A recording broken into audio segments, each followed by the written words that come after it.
taga-probinsya po ako, hindi ninyo pwede akong masumo na paulit-ulit. Pag ginawa ninyo yan, isnabin ko kayo. Wala akong pera. I am not that rich na mag-travel dito sa aeroplano. Mahal yan. Bubuhay ako sa retirement pay ko. So, pati itong pamasahe ko, retirement pay ko yan. Wala akong negosyo ever since. Gobyerno lang ako. I have been an employee of government ever since. Kaya, I do not have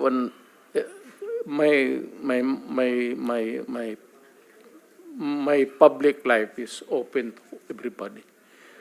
So, magastos masyado, ma'am. Kaya, kung maari lang, tapusin natin ito hanggang bukas. Huwag na tayong umalis dito. Thank you, thank you.